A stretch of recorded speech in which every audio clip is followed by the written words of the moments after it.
The Queen of Attolia, a Queen's Thief novel by Megan Whalen Turner, narrated by the Reading Dragon. Chapter 2. Days passed before news of the arrest reached the valleys high in the Hephaestal Mountains. A man from a wine shop raced the other talebearers and reached the palace of the Queen of Attolia just as her court had gathered in the ceremonial hall for dinner. The queen stood talking with several of her ministers. Behind her was the elaborate ceremonial throne. In front of her, the dishes were gold, and by her plate was the gold-figured cup the kings and queens of Attolia had drunk from for centuries. As the queen took her place at the table and the members of the royal family, followed by the barons in residence at the palace and various ambassadors, did the same, one of Attilia's guardsmen crossed the hall to stand behind her chair. The court watched while he bent to speak to her quietly. The queen listened without moving, except to glance down the long table at her uncle, who was also her minister of war. The queen spoke to the guardsman and dismissed him, then turned back to the table. "If my ministers will join me, I'm sure we will return shortly. Please, enjoy your dinner," she announced calmly. Then she stood and crossed the room with a decisive step that didn't match her finery. She moved toward a narrow doorway that led to a smaller throne room, the original Megaron of her ancestor's stronghold. Her ministers collected around her, following as she led down the 3 shallow steps through the doorway and across the painted floor to the dais. The original throne room of Attolia was smaller, the original throne simpler than the ceremonial throne in the dining hall. Carved from stone and softened by embroidered cushions, the old throne was quite plain.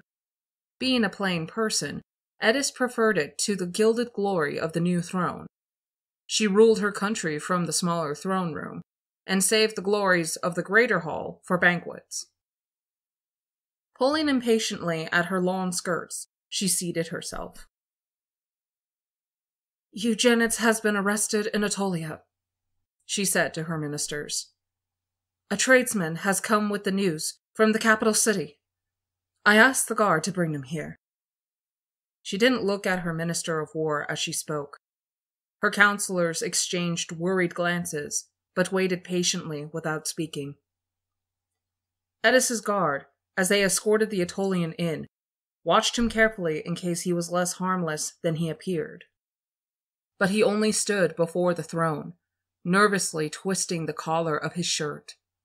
It was bad news that he'd brought, and he knew it, having come so far to deliver it, hoping to be well paid. He was afraid of his reception. "What do you know about the arrest of my thief?" the queen asked, and the tradesman cleared his throat a few times before he spoke. They found him in the palace and drove him out through the town. He was outside the city walls before they caught him." "They arrested him outside the city? Was he injured?" "They used dogs, Your Majesty." "I see," said the queen, and the tradesman shuffled his feet nervously. "And how do you know it was my thief?" "The members of the guard said so in the wine shop. We all saw him arrested, at least I and my wife did, but it was the middle of the night, and we didn't know who it might be. But the guards were talking the next day in the shop. They said it was the thief of Attolia that the queen had caught, and that—" The tradesman tapered off into embarrassed throat-clearing noises. "Go on," said the queen, quietly, struggling to appear non-threatening when she wanted to shake him until his teeth rattled. "They said she's going to make him pay for taunting her, leaving things in the palace so she knows he's been there." The queen's eyes closed and opened slowly. It was Eugenides she wanted to shake until his teeth rattled. She said, "You've come a long way in a short time." "Yes, Your Majesty." hoping, no doubt, to be paid for it. The tradesman was silent. He'd ridden his horse to exhaustion and climbed a narrow mountain trail on foot, hurrying every step in order to be the first one to reach Eddis with the news. "Give him a double weight in silver," the queen directed the lieutenant of her guard, "and feed him before he goes home. Give a silver griffin to anyone else who brings the news today," she added. "And I want to speak to anyone who brings fresh news." When the tradesman was gone, she sat staring into space and frowning. Her ministers waited while she thought. "I was wrong to send him," she said at last. The admission was as much concession as she could make to the horror she felt at her mistake. Eugenides had hinted that the risks would be greater if he returned to Attolia so soon after his last visit. She hadn't listened. She needed the information only he could get, and the thief had so easily outwitted his opponents in the past. Eddis had assumed he would do so again. She had sent him, and he hadn't hesitated to go. She turned to her minister of war. It was his son who would die for her error in judgment. "I am sorry," she said. "She won't take a ransom." With a small shake of his head, Eugenides' father concurred. Eddis continued. "He's too valuable to us, and could be much too dangerous to her if she let him go. She won't be inclined to do anything in a hurry, and if he's been taunting her and she's lost face in front of her court, whatever she eventually decides to do is going to be unpleasant. We will have to see," she said. "We will have to see what we can do."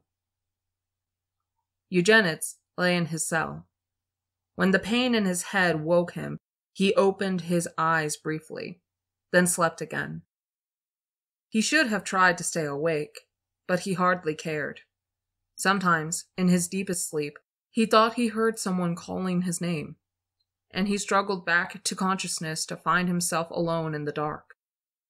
He woke when food and water were pushed through a slot in the bottom of the door, and sometimes crawled across the floor to drink the stale water. Other times, the effort required was too great, and he left it.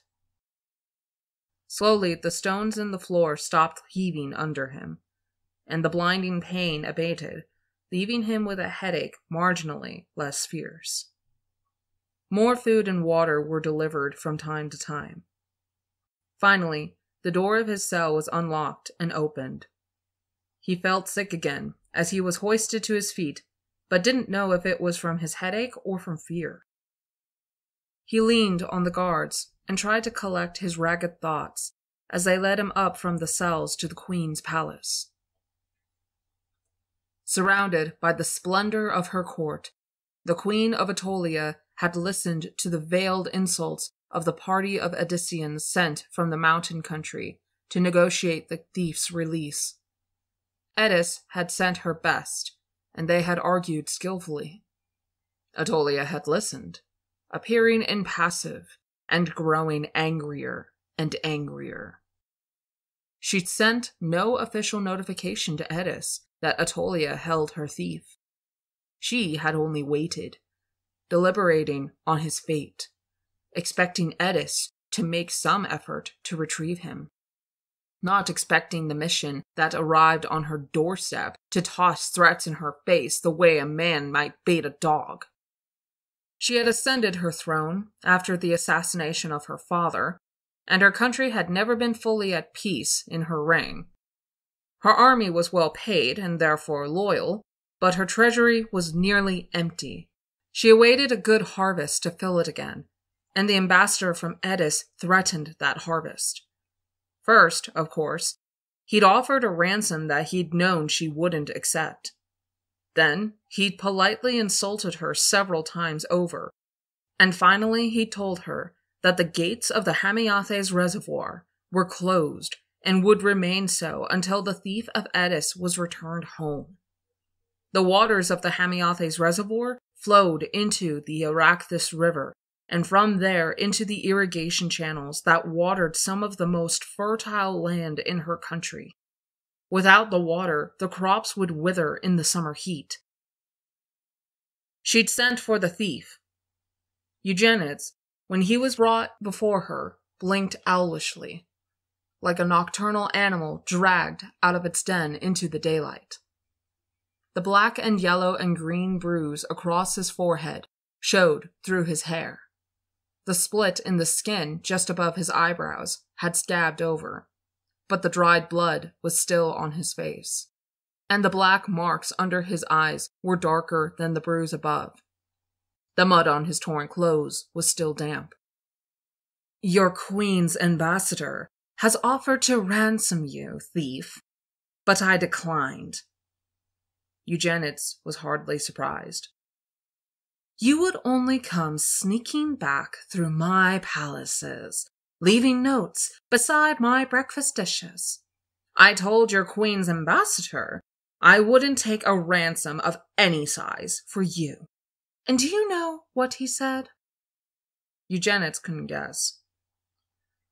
"He told me the water of the Araxthus won't flow until your queen has you back again. She's closed the gate from the reservoir in the mountains, and all my crops above the Sapertia will burn in the fields until you are sent home. What do you think of that?" Eugenides thought it was a very good plan, but that it wasn't going to work. The queen had lost face to Eugenides, and her court knew it. Moreover, she could hardly settle for a ransom she'd already refused. She had to consider that Eugenides, though he'd caused her no harm beyond stealing something she hadn't known she possessed, could become the measurable danger to her that he was to Sonus. Attolia ran her index finger lightly back and forth across her lower lip while she thought. Attolia had seen the text of a message Etis sent to Sonus the year before, suggesting that no lock on window or door in his palace would save him if she had to send her thief to call on him again. All Sonus's machinations to undermine the rule of Etis had ceased. Attolia suspected that more than a third of her own barons had accepted Sonus's money at one time or another to finance their revolts. She wished that she had such a tool as Eugenides to use against him, but only Etis had the tradition of a queen's thief. Bitterly, Attolia admitted to herself that if there were an Attolian thief, he'd be more threat to her than aid. She knew that the walls of her own palace were as porous to Eugenides as the Megaron of Sonus, and she didn't think that if she let him go, she could catch him a second time. There was no question of letting him go. She had heard that he had an aversion to killing people, but, like Sonus, she was reluctant to assume that a childish reluctance for bloodshed would prevent him from following the orders of his queen. He had already proven himself to be extremely loyal. She stepped down from the dais to stand before Eugenides. He didn't look much worried about his possible fate. He seemed more interested in the pattern inlaid in gold on the marble tiles at his feet. She waited, and he slowly lifted his head. He wasn't unconcerned about his fate. He was frightened of dying, and more frightened of what might come to him before he died. But the pain in his head made it hard for him to think what he might say to save himself. He looked at her and tilted his head very slightly in wonder. He had forgotten, as he always forgot, how beautiful she was. Her hair was held away from her face by the ruby and gold headband that crossed her forehead just above her dark brows. Her skin was flawless and so fair as to be translucent. She dressed, as always, in imitation of Hephaestia, but it was far easier to imagine the impersonal cruelty of the great goddess than to see cruelty in the face of the Queen of Attolia. Looking at her, Eugenides smiled. Attolia saw his smile. Without any hint of self-effacement or flattery or opportunism, a smile wholly unlike that of any member of her court. And she hit him across the face with her open hand. His head rocked on his shoulders. He made no sound, but dropped to his knees, fighting nausea. "Your Majesty," said the Odyssean ambassador harshly, and the queen swung around to face him. "Do not offend the gods," he warned her. Attolia turned back to Eugenides and his guards. "Hang him," she said. "Take him out now and hang him. Send his body back to Eddis, and we'll see if the Arachthus flows." She stalked back to her throne and spoke from there to the Odysseans.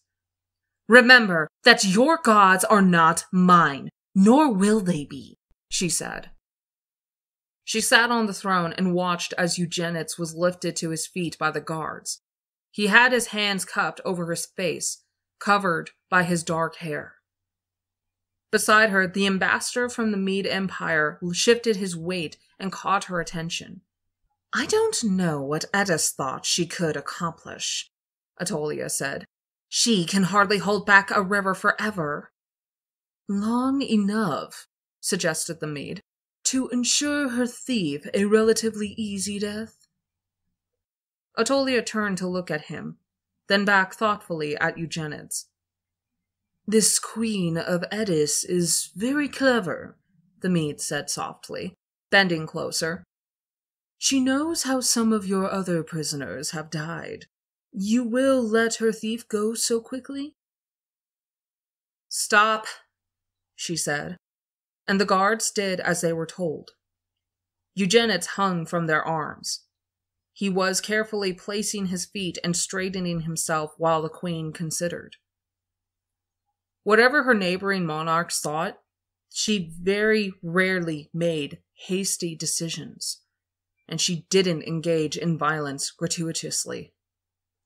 If she executed traitors by hanging them off a city's walls upside down until they were dead, it was because she couldn't afford the luxury of beheading them in private, as Sonus did. Everything she did had to be calculated for its effect, and she had meant to think carefully before she chose a suitable punishment for Eugenides, something that would provide an example for unruly members of her aristocracy, as well as satisfy her deep and abiding hatred of the Queen of Eddis and her thief. She resented being stampeded into a decision by Eddis and knew that the Mede was right. Her anger had been exactly the object of the Odyssean ambassador's insults.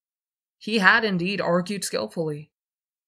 Attolia didn't particularly care for the new ambassador from Medea. His oily style of compliments and indirection didn't suit her. But that was the required form from the court he came from, and he was certainly insightful, and in this case quite accurate. The waters of the Arachthus would eventually overfill its reservoir and flood Eddis's capital city if the dam remained closed. For Attolia, the death of the thief was worth the loss of a season's harvest. But his death was the least Attolia could accomplish, and the best that Eddis could hope for. There was no reason to satisfy Eddis's hopes, and she had every desire to confound them. "Bring him here," she said, and the guards obediently brought Eugenides back to the base of the throne. Attolia leaned forward in her chair to look at him. He swallowed convulsively, but met her eyes without flinching, even as she cupped her hand under his chin. "That was hasty of me," she said. She continued to stare into Eugenides' face, but spoke to the guards. "Take him back to his cell and let him wait. I believe," she said slowly, "I will think a little more before I decide what's best to do with you." Eugenides looked at her without expression. He turned his head to go on looking at her over his shoulder as he was led away. She wondered if he guessed what punishment she had in mind. Let the Odyssean babble about offending the gods, Attolia thought, sitting back in her throne. They were not her gods, and she would not worship them.